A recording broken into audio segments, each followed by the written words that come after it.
Hi friends, ഇന്ന് ഞാൻ നിങ്ങൾക്ക് പറഞ്ഞു തരാൻ പോകുന്നത് 2024 ഇപ്പൊ റീസെന്റ് ആയിട്ട് പുറത്തിറങ്ങിയ ആടുജീവിതം എന്ന മലയാളം മൂവിയാണ്. 2024 വർഷത്തില് ഏറ്റവും കൂടുതൽ ചർച്ച ചെയ്യപ്പെട്ട മൂവികളിലൊന്നാണിത്. ഒരുപാട് സിനിമാ പ്രേമികള് കാത്തിരുന്ന ഒരു മൂവി. അപ്പൊ ഈ ഒരു മൂവിന്റെ കഥ മനസ്സിലാക്കണമെങ്കിൽ ഈ വീഡിയോ നിങ്ങൾ തീർച്ചയായിട്ടും കണ്ടിന്യൂ ചെയ്യുക. അപ്പൊ നമുക്ക് സ്റ്റോറി നോക്കാം. മരുഭൂമിയിൽ വലിയൊരു കൊടുങ്കാറ്റ് വീശുന്നത് കാണിച്ചുകൊണ്ടാണ് ഈ മൂവി സ്റ്റാർട്ട് ചെയ്യുന്നത്. അങ്ങനെ ആ സിനിമ കട്ടായ അടുത്ത സീനില് കുറെ ആട്ടിൻകൂട്ടത്തിനിടയില് അവറ്റകൾക്ക് കുടിക്കാൻ വെച്ചിരിക്കുന്ന വെള്ളം താടിയും മുടിയെല്ലാം നീട്ടി വളർത്തിയ ഒരു വ്യക്തി വന്ന് അവറ്റകളെ വിലനാക്കി നക്കി കുടിക്കുകയാണ്. ഇതാണ് നമ്മുടെ മൂവിയിലെ നായകൻ. അങ്ങനെ വളരെ പരിതാപകരമായിട്ട് നായകൻ അങ്ങനെ വെള്ളം കുടിക്കുന്ന സമയത്ത് മൂവിന്റെ ടൈറ്റിൽ എഴുതി കാണിക്കുന്നു ദ ഗോഡ് ലൈഫ്, ആടുജീവിതം. അങ്ങനെ ഇപ്പൊ ആ സീനോടെ കട്ടായി കുറച്ച് വർഷങ്ങൾക്ക് മുമ്പ് നടന്ന ഒരു ഫ്ലാഷ് ബാക്ക്, നാട്ടിലും നായകന്റെ ജീവിതത്തിൽ നടന്ന ഒരു ഫ്ലാഷ് ബാക്ക് കാണിക്കാൻ തുടങ്ങുന്നു. ആ സമയത്ത് നായകൻ അവന്റെ ഒരു ഫ്രണ്ടും കൂടി പ്രവാസ ജീവിത സ്വപ്നം കണ്ട് നാട്ടിൽ നിന്ന് ഗൾഫിലേക്ക് വണ്ടി കയറുവാണ്. അങ്ങനെ അവരെ എയർപോർട്ടിൽ വന്ന് ഇറങ്ങുന്ന സമയം അവരെ അവിടുന്ന് കൂട്ടിക്കൊണ്ട് പോകാൻ വേണ്ടി അവർക്ക് അവിടേക്ക് വിസ കൊടുത്ത ആൾക്കാരൊന്നും എത്തിയിട്ടില്ല.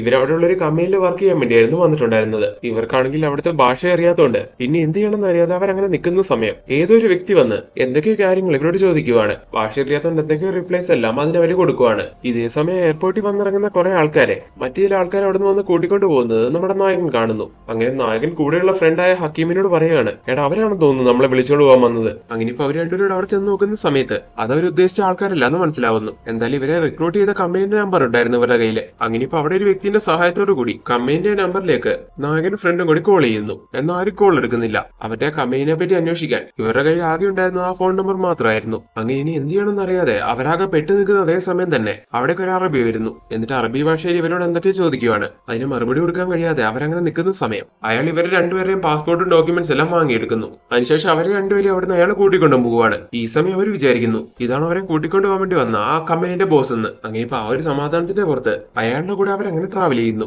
അങ്ങനെ മരുഭൂമിയിലൂടെ കുറെ അകലേക്ക് അവരെ അയാൾ കൂട്ടിക്കൊണ്ടു പോവാണ്. അങ്ങനെ പോയി ഒരു സ്ഥലം എത്തുമ്പോ ഇവരെ കൂട്ടിക്കൊണ്ടു പോകുന്ന അറബി മറ്റൊരു അറബീന്റെ അടുത്ത് ഹക്കീമിനെ ഇറക്കി വിടുന്നു. എന്നിട്ട് അയാൾ നായകനെ കൊണ്ട് വീണ്ടും പോകാൻ തുടങ്ങുവാണ്. ഭാഷ അറിയില്ലെങ്കിലും ഇയാൾ ചെയ്യുന്ന കാര്യങ്ങളെല്ലാം കണ്ടിട്ട് നായകനും ഹക്കീമിനും മനസ്സിലാവുകയാണ് ഇവര് രണ്ടുപേരും രണ്ട് സ്ഥലത്താണ് ജോലി ചെയ്യിപ്പിക്കാൻ പോകുന്നതെന്ന്. അങ്ങനെ ഇപ്പൊ നായകനും ഫ്രണ്ടും പറയുകയാണ്, ഞങ്ങളെ റിക്രൂട്ട് ചെയ്ത സമയത്ത് ഞങ്ങൾ രണ്ടുപേരും ഒരേ സ്ഥലത്താണ് പണി ചെയ്യാൻ പോകുന്നതെന്നാണല്ലോ പറഞ്ഞിട്ടുണ്ടായിരുന്നത്. പിന്നെന്താ ഇപ്പൊ ഇങ്ങനെ ചെയ്യുന്നത്? ഭാഷ പോലും അറിയാത്ത ഞങ്ങളെ ഇങ്ങനെ തനിച്ചാക്കി കളയരുത്. ഇങ്ങനെയെല്ലാം പറഞ്ഞ് നായകനും ഫ്രണ്ടും റിക്വസ്റ്റ് ചെയ്യുന്നു. എന്നാൽ അവര് പറയുന്ന ഈ കാര്യങ്ങളൊന്നും കേൾക്കാൻ കൂട്ടാക്കാതെ ഹക്കീമിനെ അവിടെ വിട്ട് മറ്റേ അറബി നായകനെ കൂട്ടിക്കൊണ്ട് വീണ്ടും മരുഭൂമിയിലൂടെ യാത്ര ചെയ്ത് ആ മരുഭൂമിയുടെ നടുവിലുള്ള ഒരു കൂടാരത്തിലേക്ക് വരുവാണ്. അവിടെ കുറെ ആടുകളുണ്ടായിരുന്നു. ഇത് കാണുന്ന നായകൻ മനസ്സിലാവുകയാണ് ഇത് ആടിനെല്ലാം വളർത്തിക്കൊണ്ടിരിക്കുന്ന സ്ഥലമാണെന്ന്. അങ്ങനെ ഇപ്പൊ നായകനെ ഇവിടേക്ക് എത്തിച്ചിട്ട് അവിടെയുള്ള ഒരു അറബീനെ ഏൽപ്പിച്ച് ആ മെയിൻ അറബി ഉണ്ടല്ലോ അയാളാണ് വലിയ മുതലാളി, അയാൾ അവിടുന്ന് പോകുന്നു. ഇതേ സമയം അവിടേക്ക് എത്തിപ്പെട്ട നായകനോട് അവിടെയുള്ള ചെറിയ മുതലാളി എന്തൊക്കെയോ ജോലികളെല്ലാം പറഞ്ഞു കൊടുക്കുവാണ്. ഈ സ്ഥലം മരുഭൂമിക്ക് നടുവിലല്ലേ, ചൂടുകാറ്റേറ്റ് നായകനെ പൊള്ളുവാണ്,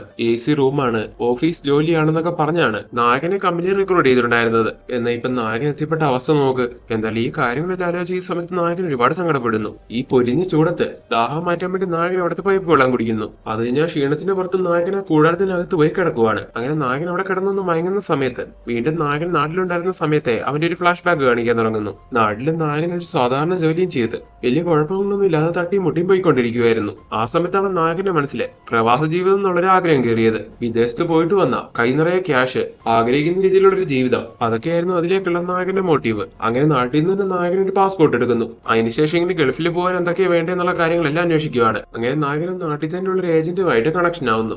20,000 രൂപ ചെലവഴിക്കാനുണ്ടെങ്കിൽ സുഖമായിട്ട് ഗൾഫിലേക്ക് പോവാന്ന് ആ സമയത്ത് അയാൾ പറഞ്ഞു കൊടുക്കുന്നു. ഇത് കേട്ട് നായകൻ കഷ്ടപ്പെട്ട് ആ പൈസ ഉണ്ടാക്കി ആ പൈസ അയാളുടെ ഏജൻസിക്ക് കൊടുത്ത് ഗൾഫിലേക്ക് പോകാനുള്ള കാര്യങ്ങൾ ചെയ്യുന്നു. ഇതേ സമയം നായകന്റെ കല്യാണം എല്ലാം കഴിഞ്ഞ് അവന്റെ ഭാര്യ പ്രഗ്നന്റ് ആയിരുന്നു. അങ്ങനെ അവളുമായിട്ട് നായകൻ സന്തോഷമായിട്ട് ജീവിച്ചുകൊണ്ടിരിക്കുന്ന സമയത്താണ് ഇങ്ങനെ ഒരു ഓപ്പർച്യൂണിറ്റിയും കിട്ടി നായകൻ നാട്ടിൽ നിന്ന് വണ്ടി കയറിയത്. അങ്ങനെ ഇപ്പൊ പ്രസന്റ്ലി ആ കാര്യങ്ങളെല്ലാം ആലോചിച്ച് നായകൻ അങ്ങനെ മയങ്ങിക്കൊണ്ടിരിക്കുന്ന സമയം അവിടെയുള്ള ചെറിയ മുതലാളി ഈ കാഴ്ചയും കണ്ടുവന്ന് നായകനെ തല്ലി എഴുന്നേപ്പിക്കുന്നു. പണി ചെയ്യാൻ പറഞ്ഞ അവിടെ ഒന്ന് കിടന്നുറങ്ങുവാണോ എന്നൊക്കെ ചോദിച്ച് അയാളുടെ ഭാഷയിൽ നായകനോട് ദേഷ്യപ്പെടുന്നുണ്ട്. എന്നാൽ നായകനൊന്നും മനസ്സിലാവുന്നില്ല. അങ്ങനെ അയാളുടെ നായകനെ കൊണ്ട് അവിടെയുള്ള ജോലികളെല്ലാം ചെയ്യിപ്പിക്കാൻ തുടങ്ങുന്നു. പാല് കറന്ന് പാല് കൊണ്ടേ കൊടുക്കുക, അവിടെയുള്ള ആടിനെ ഓട്ടത്തിനെ എല്ലാം നോക്കുക, അവരെ പരിചരിക്കുക, അവർക്ക് വേണ്ട കാര്യങ്ങൾ ചെയ്യുക, ഇങ്ങനെയുള്ള ജോലികളെല്ലാമായിരുന്നു നായകന്റേത്. ഇതേ സമയം തന്നെ നമ്മുടെ നായകനാണെങ്കിലേ എനിക്ക് നാട്ടിൽ പോകണമെന്നും പറഞ്ഞുകൊണ്ട് അവിടെയുള്ള മുതലാളിനോട് കെഞ്ചുന്നുണ്ട്. എന്നാൽ അയാൾ അതൊന്നും കേൾക്കാൻ കൂട്ടാക്കുന്നില്ല. അങ്ങനെയിരിക്കുന്ന അതേ സമയമാണ് നായകൻ എയർപോർട്ടിന് ഇവിടെ കൊണ്ടുവിട്ട ആ വലിയ മുതലാളിയില്ലേ അയാൾ അവിടേക്ക് വരുന്നത്. അപ്പൊ അയാളോട് നായകൻ പറയുന്നുണ്ട്, ഇവിടെ നല്ലൊരു ജോലിയാണെന്നും പറഞ്ഞ് എന്നെ കൂട്ടിക്കൊണ്ട് വന്നിട്ട് ഈ ജോലിയാണോ നിങ്ങൾ ചെയ്യിക്കുന്നത്? ഇങ്ങനെയാണെങ്കിൽ നാട്ടിലേക്ക് തിരികെ പോവുക. പോവാം, അതിന് വേണ്ടി ഡോക്യുമെന്റ്സ് എല്ലാം എന്റെ കയ്യിലുണ്ടെന്നും പറഞ്ഞ് നായകനൊന്ന് കാണിക്കുന്ന സമയം ആ വലിയ മുതലാളിക്ക് ദേഷ്യം വന്ന് അതെല്ലാം പിടിച്ചു വാങ്ങി കീറി കളയുന്നു. എന്നിട്ട് അയാളുടെ ഭാഷയില്ല, നീ എങ്ങോട്ടും പോകാൻ പോകുന്നില്ല, ഇനിയുള്ള നിന്റെ ജീവിതം ഇവിടെയായിരിക്കും എന്നൊക്കെ പറഞ്ഞ് നായകനെ കുറെ വഴക്ക് പറയുന്നു. ഈ സമയം അയാളുടെ പെരുമാറ്റത്തിൽ നിന്ന് അയാൾ എന്താ ഉദ്ദേശിക്കുന്നതെന്നുള്ള കാര്യം നായകന് മനസ്സിലാവുകയാണ്. അതേപോലെ ഇതേ സമയത്ത് ആ വലിയ മുതലാളി അവിടെയുള്ള ചെറിയ മുതലാളിയോട് പറയുകയാണ്, അതുകൊണ്ട് ഇപ്പൊ ഇവിടുന്ന് തിരികെ പോകണം എന്നൊക്കെ പറഞ്ഞ് ഇങ്ങനെ പ്രശ്നം ഉണ്ടാക്കുമെങ്കിലും കുറച്ചു ദിവസം കൂടെ കഴിയുമ്പോൾ ഈ സാഹചര്യമായിട്ട് അവൻ പൊരുത്തപ്പെട്ടോളും, അതുകൊണ്ട് ഇതൊന്നും വലിയ കാര്യമാക്കണ്ടെന്ന്. അങ്ങനെ ആ സീനോ കട്ടയാന്ന് രാത്രി കാണിക്കുന്നു. നമ്മുടെ നായകൻ ഇപ്പൊ നിലാവത്ത് അവന്റെ നാട്ടിലെ കാര്യങ്ങളെല്ലാം ആലോചിച്ച് അങ്ങനെ സങ്കടപ്പെട്ടിരിക്കുകയാണ്. നാട്ടിൽ നിന്ന് വരുന്ന സമയത്ത് നായകനോട് അവന്റെ ഭാര്യ പറയുന്നുണ്ടായിരുന്നു, അവിടെ ചെന്നിട്ട് നിങ്ങൾക്ക് എന്നോട് എന്തെങ്കിലും പറയാൻ തോന്നിയാ നിങ്ങൾ മാനത്തെ ചന്ദ്രനെ നോക്കി ആ പറയാനുള്ള കാര്യങ്ങളെല്ലാം പറഞ്ഞോളൂ, ചന്ദ്രൻ ആ കാര്യങ്ങളെല്ലാം നാടിനോട് തന്നെ അറിയിക്കുമെന്ന്. അങ്ങനെ ഇപ്പൊ ഈ കാര്യങ്ങളെല്ലാം ആലോചിച്ചുകൊണ്ടിരിക്കുന്ന നായകൻ അവള് പറഞ്ഞ പോലെ ചന്ദ്രനെ നോക്കി പറയാനുള്ള കാര്യങ്ങളെല്ലാം അങ്ങനെ പറഞ്ഞുകൊണ്ടിരിക്കുന്നു. അങ്ങനെ ആ സീനോടെ കട്ടായ അടുത്ത സീനിൽ വീണ്ടും നായകന്റെ നാട്ടിലെ ആ ഫ്ലാഷ് ബാക്ക് കാണിക്കുന്നു. ഗൾഫിലേക്ക് വിസ കിട്ടി നായകൻ നാട്ടിൽ നിന്ന് പോരുന്ന സീക്വൻസ് ഒക്കെയാണ് ഈ സമയത്ത് കാണിക്കുന്നത്. വളരെ സന്തോഷത്തോടു കൂടി നല്ലൊരു ജീവിത സ്വപ്നം കണ്ട് ഇവിടേക്ക് വണ്ടി കയറിയ നായകനെ പറ്റിയത് ഇങ്ങനത്തെ ഒരു അവസ്ഥയാണല്ലോ എന്ന് ആലോചിക്കുമ്പോൾ നമുക്ക് തന്നെ വിഷമം തോന്നുന്നുണ്ട്. അങ്ങനെ ആ സീനോടെ കട്ടായ വീണ്ടും പ്രസിഡന്റിലേക്ക് വരുന്നു. ഇപ്പൊ ആ സ്ഥലത്തേക്ക് വെള്ളമായിട്ട് വന്നൊരു വണ്ടിക്കാരനോട് നായകൻ ചോദിക്കുകയാണ്, എന്നെ ഒന്ന് റോഡിൽ ഇറക്കാവോ എന്ന്. ഇവിടുന്ന് എങ്ങനെയെങ്കിലും അവരെ കണ്ടുപിടിച്ച് രക്ഷപ്പെടാനുള്ള കാര്യങ്ങളാണ് നായകൻ ചെയ്യുന്നത്. എന്നാൽ ഇതേ സമയം നായകന്റെ ഗതികേടിന് ഈ കാര്യം കേട്ടോണ്ട് അവിടേക്ക് മുതലാളി വരുന്നു. അങ്ങനെ നീ ഇവിടുന്ന് രക്ഷപ്പെടാൻ ശ്രമിക്കുകയാണോ എന്ന് ചോദിച്ചോണ്ട് അതിന്റെ പേരിൽ അയാൾ നായകനെ കുറെ തല്ലുന്നു. അതിനുശേഷം നായകനെ ഒരുപാട് ദ്രോഹിച്ച് അവിടെയുള്ള ജോലികളെല്ലാം അയാൾ അവനെ കൊണ്ട് ചെയ്യിപ്പിക്കുകയാണ്. അങ്ങനെ അവിടുന്ന് കുറെ നാളുകൾ കഴിഞ്ഞു പോകുന്നു. നായകൻ ഇപ്പൊ ഇവിടേക്ക് എത്തിയിട്ട് കുറെ നാൾ കഴിഞ്ഞല്ലോ. ഇപ്പൊ നായകന്റെ താടിയും മുടിയെല്ലാം നീണ്ടു വളർന്ന് ഒരു ഭ്രാന്തന്റെ അപ്പിയറൻസിലേക്ക് നായകൻ മാറിയിട്ടുണ്ട്. ഇപ്പൊ അവിടുത്തെ ജോലികളെല്ലാം ചെയ്ത് ആടും മേച്ച് അവറ്റകളുടെ കൂട്ടത്തില് നായകൻ അങ്ങനെ ജീവിച്ചു വരുവാണ്. ഇതേ സമയത്ത് നമ്മുടെ നായകൻ അവിടെ കിടക്കുന്ന ഒരു വണ്ടിയില്, അതായത് ആ വണ്ടിയിലെ മിററില് തന്റെ മുഖം ഒന്ന് വന്നു നോക്കുന്നു.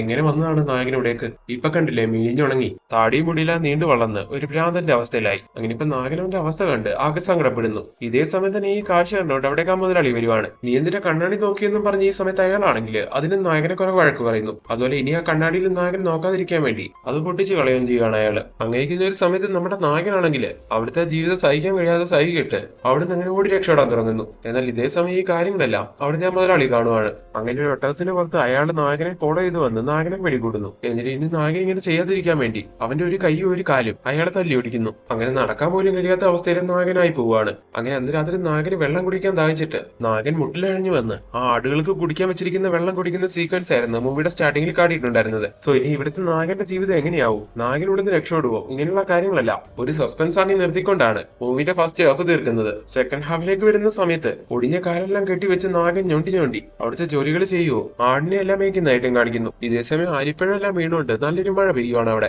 ഇപ്പം മരുഭൂമിയിൽ അങ്ങനെ മഴ പെയ്തപ്പോൾ നായകൻ ഒരുപാട് സന്തോഷിക്കുന്നു. പെട്ടെന്ന് അവന്റെ മനസ്സിലേക്ക് നാട്ടിലൊരു ഫീൽ വന്നു. അങ്ങനെ ആ സീനോട് കട്ടായി അടുത്ത ദിവസം രാവിലെ നമ്മുടെ നായകൻ അവിടുത്തെ ജോലികളെല്ലാം ചെയ്തുകൊണ്ടിരിക്കുന്ന സമയം നായകനെ പോലെ താടിയും മുടിയെല്ലാം നീട്ടി വളർത്തി മറ്റൊരു വ്യക്തി അവിടേക്ക് എത്തുവാണ്. അത് ആരാണെന്ന് നായകൻ നോക്കുമ്പോഴാണ് നായകന് മനസ്സിലാവുന്നത്. അത് നായകന്റെ കൂടെ അന്ന് ഈ നാട്ടിലേക്ക് എത്തിയ നായകന്റെ ഫ്രണ്ടായ ഹക്കീമായിരുന്നു. അങ്ങനെ ഇപ്പൊ ഈ ഒരു സ്ഥലത്ത് പെട്ടുപോയതിനു ശേഷം ആദ്യമായിട്ടാണ് ഇവര് തമ്മിൽ കാണുന്നത്. അതായത് അന്ന് ഇവിടെ പെട്ടതിന് ശേഷം ആദ്യമായിട്ട്. അങ്ങനെ ഇപ്പൊ പരസ്പരം കണ്ട് അവർ ഒരുപാട് സന്തോഷിക്കുന്നു. എന്റെ മുതലാളി ഇവിടെ അടുത്ത് തന്നെയുള്ള ഒരു സ്ഥലത്തേക്ക് ജോലികൾ ചെയ്യാൻ വേണ്ടി എന്നെ കൊണ്ടുവന്നതാണ്. ആ സമയത്താണ് നീ ഇവിടെയുള്ള കാര്യം ഞാൻ അറിഞ്ഞത്. അങ്ങനെ നിന്നെ ഒന്ന് കാണാൻ വേണ്ടി ഞാൻ ഇവിടേക്ക് ഓടി വന്നതാണ്. നാളെ ഇന്ന സ്ഥലത്ത് ഞാൻ ആട് മേയ്ക്കാൻ വരുന്നുണ്ടാവും. സോ നീ നാളെ അങ്ങോട്ട് പോവാ, നമുക്ക് അവിടെ വെച്ച് മീറ്റ് ചെയ്യാം. ഇങ്ങനെയും പറഞ്ഞ ഹക്കീം പെട്ടെന്ന് തന്നെ അവിടെ നിന്ന് തിരികെ പോവുകയും ചെയ്യുന്നു. അങ്ങനെ അടുത്ത ദിവസം ഹക്കീം പറഞ്ഞ സ്ഥലത്തേക്ക് നായകൻ ചെല്ലുന്നുണ്ടെങ്കിലും ആ സമയം കൊണ്ട് ഹക്കീം ആട് മേച്ചിട്ട് അവിടെ നിന്ന് പോകുന്നുണ്ടായിരുന്നു. എന്നാൽ നായകനോട് പറയാനുള്ള കാര്യങ്ങളെല്ലാം അവൻ ആ സമയത്ത് അവിടെ ഒരു കത്തായി എഴുതി വെക്കുന്നുണ്ടായിരുന്നു. അങ്ങനെ ഇപ്പൊ അതെടുത്ത് നായകൻ വായിക്കുവാണ്. അതിലെ ഹക്കീം എഴുതിയിരിക്കുന്നത് ഇങ്ങനെയായിരുന്നു, അവൻ വർക്ക് ചെയ്യുന്ന അതേ സ്ഥലത്ത് തന്നെ ഇവരുടെ അതേ അവസ്ഥയിൽ ഒരു ആഫ്രിക്കക്കാരനും കൂടിയുണ്ട്. അയാൾക്ക് ഇവിടുത്തെ ഏകദേശം വഴികളെല്ലാം അറിയാം. സോ ഇപ്പൊ അയാളുമായിട്ട് പ്ലാൻ ചെയ്ത്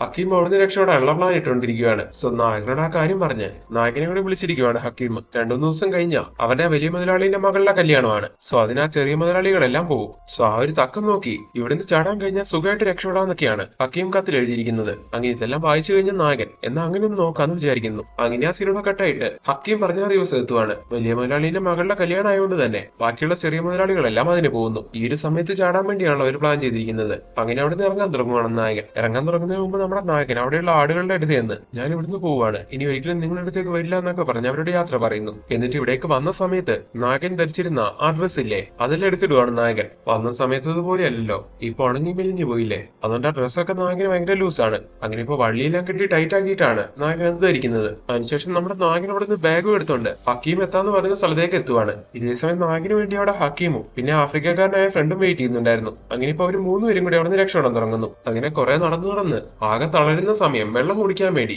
അവരൊരു സ്ഥലത്തേക്ക് എല്ലുവാണ്. എന്നാൽ ആ സമയം ഗതികേടിനെ അവിടെ വെച്ച് അവരെ അവരുടെ മുതലാളികൾ കാണുന്നു. അങ്ങനെ ഇവന്മാര് രക്ഷപ്പെടാതിരിക്കാൻ വേണ്ടി അവരാണെങ്കിൽ ഇവർക്ക് നേരെ തോക്ക് ഉപയോഗിച്ച് വെടിവെക്കുന്നു. എന്നാൽ എങ്ങനെയോ വെടിയൊന്നും കൊള്ളാതെ അവര് മൂന്നുപേരും അവിടെ നിന്ന് ഓടി രക്ഷപ്പെടുവാണ്. അങ്ങനെ ആ സീനോടെ കട്ടായ അടുത്ത ദിവസം രാവിലെ കാണിക്കുന്നു. ഇന്നലെ നടന്ന ഷൂട്ടൌട്ടില് ജീവൻ രക്ഷിക്കാൻ വേണ്ടി നെട്ടോട് ഓടിയപ്പോ പോയേണ്ട വഴി അവർക്ക് തെറ്റിപ്പോയിട്ടുണ്ട്. ഇപ്പൊ വഴി തെറ്റി വേറെ ഏതോ സ്ഥലത്താണ് അവരുള്ളത്. ഇനി പോയേണ്ട ദിശ ഏതാണെന്നോ എവിടെ കൂടി പോയി രക്ഷപ്പെടാൻ കഴിയുന്നോ ഒന്നും അവർക്ക് അറിയത്തില്ല. അങ്ങനെ ഇത്ര എഫേർട്ട് എടുത്തിട്ട് അതെല്ലാം വെറുതെ ആവുമെന്ന് പേടിച്ച് അവർ ഒരുപാട് സങ്കടപ്പെടുന്നു. എന്നാലും പ്രതീക്ഷകളൊന്നും കൈവിടാതെ ആ ആഫ്രിക്കൻ ഫ്രണ്ട് അവരെയും കൂട്ടിക്കൊണ്ട് ഒരു ദിശ നോക്കി നടക്കാൻ തുടങ്ങുന്നു. അങ്ങനെ നടന്ന് കുറെ അങ്ങ് പോകുന്നു. ഈ പൊരിവേലത്ത് ഇത്രയും നടന്ന നായകനെ ഹക്കീമല്ല ഒരുപാട് ടയേർഡ് ആവുകയാണ്.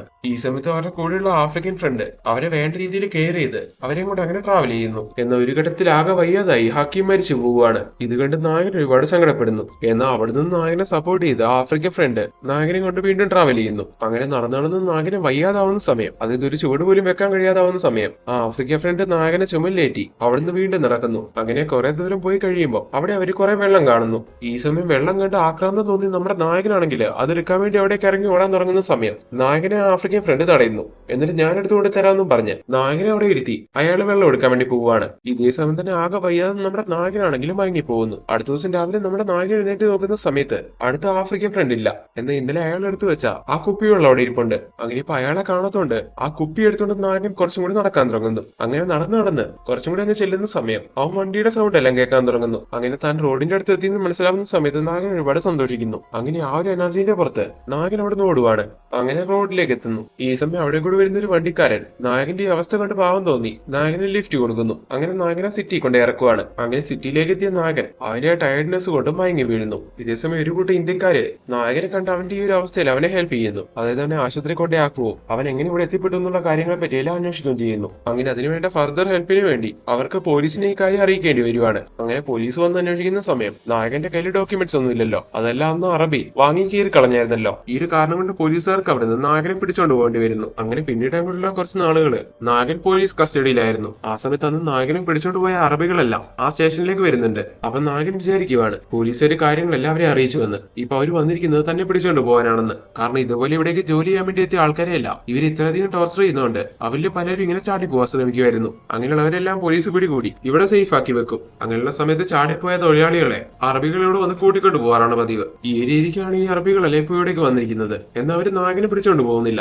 അതിന് കാരണം എന്താണെന്നറിയാമോ? ശരിക്കും നായകൻ ഈ നാട്ടില് ജോലി കൊടുത്ത് അവനെ എവിടേക്ക് എത്തിച്ച ആൾക്കാർ ഇവരല്ലായിരുന്നു. അന്ന് എയർപോർട്ടിൽ വന്നിറങ്ങിയ നായകനെ ഹക്കീമോ ഇനി എവിടേക്ക് പോകണം എന്ത് ചെയ്യണമെന്ന് അറിയാതെ നിൽക്കുന്ന സമയം ഇത് കണ്ട് അവിടെ ഉണ്ടായിരുന്ന അറബി അവരെ തെറ്റിദ്ധരിപ്പിച്ച് ലേബേഴ്സ് ആക്കി അവിടെ നിന്ന് കൂട്ടിക്കൊണ്ടു പോയതായിരുന്നു. അതുകൊണ്ടായിരുന്നു അവിടെ പറ്റാതായ നായകൻ പ്രശ്നം ഉണ്ടാക്കുന്ന സമയം അവന്റെ ഡോക്യുമെന്റ്സ് എല്ലാം പിടിച്ചു വാങ്ങി കീറി കളഞ്ഞിട്ടുണ്ടായിരുന്നത്. കാരണം അതങ്ങനെ നായകൻ ആരെങ്കിലും കാണിച്ചാൽ ഇവർക്ക് പണി കിട്ടും. അങ്ങനെ ഇപ്പൊ നായകന്റെ ലീഗലായിട്ടുള്ള സ്പോൺസർ അവരല്ലാത്തതുകൊണ്ട് തന്നെ അവര് നായകനെ കൂട്ടിക്കൊണ്ട് പോവാതെ വിട്ടിട്ട് പോവാണ്. അതിനുശേഷം അവിടുന്ന് ഒരു 3 മാസം നായകൻ അവിടെ തന്നെ കഴിയുന്നു. ഇതേ സമയം കൊണ്ട് അവിടെയുള്ള ഉദ്യോഗസ്ഥര് നായകൻ ഇന്ത്യയിലേക്ക് കയറ്റിവിടാനുള്ള കാര്യങ്ങളെല്ലാം ചെയ്യുന്നു. അങ്ങനെ ഫൈനലി നായകൻ ഒരുപാട് നാളായിട്ട് ആഗ്രഹിക്കുന്ന പോലെ അവൻ അങ്ങനെ അവരുടെ നാട്ടിലേക്ക് തിരികെ എത്തുവാണ് ആ ഉദ്യോഗസ്ഥരുടെ ഹെൽപ്പ് കൊണ്ട്. അങ്ങനെ ഇത്തരത്തിലുള്ള ഒരു എൻഡിങ്ങോടെയാണ് ഈ ഒരു മൂവി അവസാനിപ്പിക്കുന്നത്.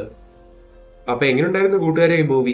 ഇതൊരു യഥാർത്ഥ സംഭവം ബേസ് ചെയ്തെടുത്ത മൂവിയാണെന്ന് നിങ്ങൾക്ക് എല്ലാവർക്കും അറിയാലോ. ആടുജീവിതം എന്ന് പറയുന്ന ബുക്ക് നിങ്ങളിൽ പലരും വായിച്ചിട്ടുണ്ടാവുമെന്നും എനിക്കറിയാം. അതുകൊണ്ട് തന്നെ കഥ നിങ്ങൾക്ക് പെട്ടെന്ന് കണക്ട് ആയിട്ടുണ്ടാവും. പിന്നെ ഇതൊരു മൂവി ആയതുകൊണ്ട് തന്നെ കുറച്ചൊക്കെ എക്സാജറേറ്റ് ചെയ്തിട്ടുണ്ട്. എന്നാലും നിങ്ങൾക്ക് എല്ലാവർക്കും ഈ മൂവി ഒരുപാട് ഇഷ്ടപ്പെട്ടു എന്ന് വിശ്വസിക്കുന്നു. ഇനി ഇതുപോലുള്ള പുതിയ വീഡിയോസ് ആയിട്ട് കാണും വരെ എല്ലാവർക്കും ടാറ്റ ബൈ ബൈ.